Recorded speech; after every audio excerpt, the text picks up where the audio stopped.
express this vector, which we'll call B, in terms of this basis, vectors V1 and V2, we have to find C1 and C2 such that this linear combination of these vectors is equal to this vector.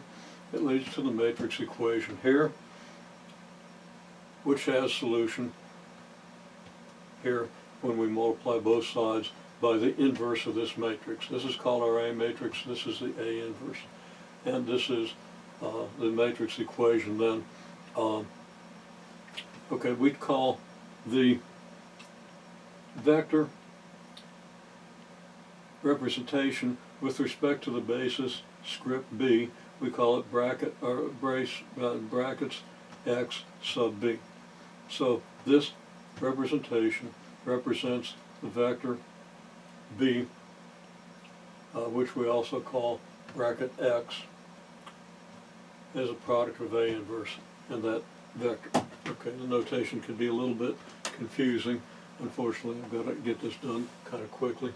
Okay, so to express the vector B then relative to this matrix, to any vector B relative to a given basis consisting of n vectors, we multiply that vector by the inverse of the matrix we get when we form a matrix from the columns, matrix whose columns are the vectors V1 through Vn.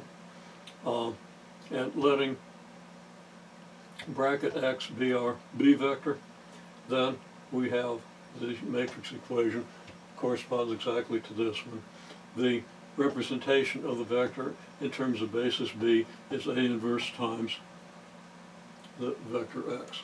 So now, if xb is a representation of vector B, I use B just for a column of numbers, okay? So B is a column of numbers. We call that the vector xb, x script B. Don't confuse the two B's. Then the vector B equals A times the representation of that vector with respect to B. Why? Because xb is this, A inverse x, so A times A inverse B equals B. Okay. X is the B, A times A inverse B is B.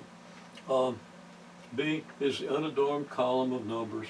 XB is a representation relative to B, and XB prime would be the representation relative to some other basis, B prime.